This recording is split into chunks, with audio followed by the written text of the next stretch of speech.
मंत्री को लेकर लगातार विपक्ष हमलावर है। कभी बीजेपी निशाने पर है तो कभी वीएचपी तो कभी संघ परिवार। पिछले दिनों अरविंद केजरीवाल अयोध्या पहुंचे थे तो उन्होंने सियासी बयानबाजियां जमकर की। इन सबके बीच वीएचपी ने समाजवादी पार्टी, कांग्रेस और अरविंद केजरीवाल को जवाब दिए। तमाम मुद्दों को लेकर हमारे सहयोगी राकेश पांडे ने वीएचपी के संयुक्त महासचिव सुरेंद्र जैन से खास बातचीत की। आपको दिखाते हैं। नमस्कार, टाइम्स नाउ नवभारत पर आपका स्वागत है। आपके साथ मैं हूं राकेश पांडे। राम मंदिर में दान चोरी, इस मामले को लेकर देश भर में उबाल है, सियासत भी हो रही है, लेकिन इन सबसे अलग आक्रोश राम भक्तों में है कि आखिरकार इस तरीके से दान चोरी कैसे हो गई। हमारे साथ इस समय सुरेंद्र जैन जी जुड़ रहे हैं, जो कि विश्व हिंदू परिषद के ज्वाइंट जनरल सेक्रेटरी हैं। आपका बहुत बहुत स्वागत है सुरेंद्र जी, टाइम्स नाउ नवभारत पर। धन्यवाद राकेश जी, नमस्कार। नमस्कार सर, पहला सवाल तो यही है कि विश्व हिंदू परिषद ने जिस तरीके से मंदिर आंदोलन को खड़ा किया, मंदिर बना, ट्रस्ट बना और इस समय दान चोरी का विवाद, तो आपको लगता है कि कुछ ऐसा हो गया जो कभी होना नहीं चाहिए था और कहीं ना कहीं एक बहुत बड़ी चूक हो गई या फिर अव्यवस्था रह गई?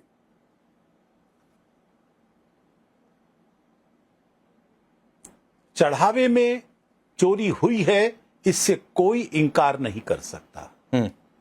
और जब पूरा देश इस मंदिर के निर्माण के लिए खड़ा होकर आंदोलन कर रहा था और बाद में मंदिर के निर्माण के लिए जिस प्रकार का योगदान समाज ने बढ़ चढ़ कर दिया, किसी ने उम्मीद नहीं की थी कि इस तरह के दिन भी देखने को मिलेंगे। दुर्भाग्य है, कुछ व्यवस्थाओं में चूक रही होगी, जांच चल रही है और यह पक्का है कि जो भी दोषी है, चाहे वो कितना भी बड़ा क्यों ना हो, वो इस जांच से बच नहीं पाएगा। उसको सजा मिलेगी और कठोरतम सजा जो कानूनी प्रावधानों की हो सकती है, उससे वो बच नहीं पाएगा। अच्छा, बहुत सारी बातें आई सुरेंद्र जैन जी। 200 किलो चांदी की ईंटें सौंपी गई, कोई रसीद नहीं दी गई। कितने संगठन, आम लोग हैं जिनके पास रसीदें नहीं है। क्या वाकई ये सब कुछ है कि बिना रसीद के ही दान स्वीकार किया जा रहा था और बिना रसीद के फिर हिसाब किताब कैसे होगा?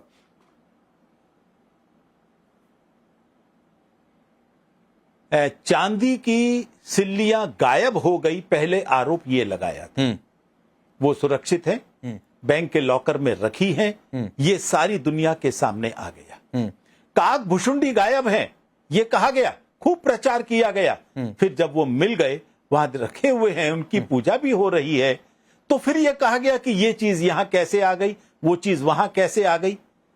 जब उस सारे कार्यक्रमों की हलचल में लोग आ रहे थे, चीजों को दे रहे थे, और चंपत जी, मेरे जैसे कार्यकर्ता भी, हम सब मना कर रहे थे, मत दीजिए, इनकी आवश्यकता नहीं है, हमारे लिए मुश्किल होगी इनको संभाल कर रखना, रसीद हम अभी नहीं दे पाएंगे, पहले इसकी क्वालिटी की जांच करके ही तो देंगे।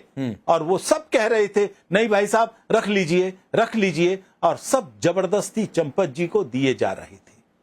चंपत जी को दे रहे थे कार सेवकपुरम में, जहां वो रहते थे। चंपत जी को जहां भी वो मिलते थे, वहीं लोग देने की कोशिश करते थे। हो सकता है कुछ के पास रसीदें नहीं पहुंची होंगी, क्योंकि बहुमूल्य धातु की रसीद देने की एक प्रक्रिया है, और इतनी बड़ी संख्या में जब होता है, प्रक्रिया का पालन हो रहा है ना। और मैं समझता हूं वो सब पारदर्शी ढंग से हो रहा है, उसमें कहीं कोई चीज छिपी नहीं है। मेरी जानकारी के मुताबिक एक भी पैसे की चीज गायब नहीं हुई है। और दान पात्र से जो रकम थी, हाँ, वो दुर्भाग्यजनक है, वो हुआ है, वो सब ने देखा है, और इसी कारण से तो ये सारी प्रक्रिया चल रही है। इन सब दोषियों को छोड़ा नहीं जाना चाहिए। इन्होंने गद्दारी की है राम के साथ भी, जो सजा कानून देगा वो तो मिलेगी ही, लेकिन राम के साथ गद्दारी की सजा भी इनको मिलने वाली है। एक और बहुत सारी बातें इस समय चल रही हैं सुरेंद्र जैन जी, और बातचीत ये चल रही है कि करोड़ों हिंदुओं की आस्था का सवाल था। गाढ़ी कमाई में से लोगों ने प्रभु राम के नाम पर, चूंकि जो राम भक्त इस समय इस दुनिया में हैं, उनको ये लगा था कि अद्वितीय मौका है, पीढ़ियों में ये मौका मिला, हम कुछ अपना योगदान कर दें, जितना संभव हो सके। उनके साथ धोखा हुआ है, ये आप भी मान रहे हैं। तो क्या सिर्फ इस्तीफे से बातचीत बन जाएगी या बड़ी मछलियों को बचाया जा रहा है? क्योंकि देखिए, आपसे पहले आलोक जी ने भी कहा कि चंपत राय ने जो बतौर ट्रस्ट के अधिकारी के रूप में फैसले लिए, मैं उससे खुद को अलग करता हूं। तो मैं ये पूछ रहा हूं कि आप लोग चंपत राय से खुद को अलग कर रहे हैं या फिर ये बड़ी मछलियों को बचाने की बातचीत है, क्योंकि इस पर सियासत चंपत जी इस समय विश्व हिंदू परिषद के केंद्रीय उपाध्यक्ष हैं। वहां से कोई मुक्त नहीं किए गए हैं, हमारे अधिकारी हैं, इस नाते से हम उनसे पल्ला नहीं झाड़ सकते। हां, ट्रस्ट के महासचिव के रूप में उन्होंने जो निर्णय लिए हैं उन निर्णयों से विश्व हिंदू परिषद का कोई संबंध नहीं है। निर्णय उन्होंने लिए हैं, लागू उन्होंने किया है। हमारी जहां सहायता की जरूरत पड़ी, मंदिर निर्माण के लिए धनराशि चाहिए थी, सरकार से पैसा नहीं लेना, समाज से लेना है, उन्होंने हमको लिखित में दिया। हमारे कार्यकर्ता गली गली घूमे, परिणाम सामने है। 65 करोड़ हिंदुओं ने मंदिर के निर्माण के लिए योगदान दिया। वो गरीब लोग भी थे जो स्वयं भीख मांगते हैं, भिक्षावृत्ति करते हैं, और उसमें से भी उन्होंने पैसा दिया। ये सब हम लोगों ने देखा और सुना होगा। उन सबको लग रहा है कि वो सब चले गए हैं, उनकी आस्था के साथ खिलवाड़ हो रहा है। खिलवाड़ हुआ है ये जानते हुए भी उनकी आस्थाएं हिली नहीं है। उतनी ही संख्या में लोग आ रहे हैं जितना पहले आ रहे थे। हालांकि कुछ राजनेता राजनीति खेलकर इन आस्थाओं का हरण करना चाहते हैं, वो कर नहीं पाएंगे। जब ये सारी चीजें साफ हो जाएंगी, ये आस्थाएं और मजबूती के साथ सामने आएंगी।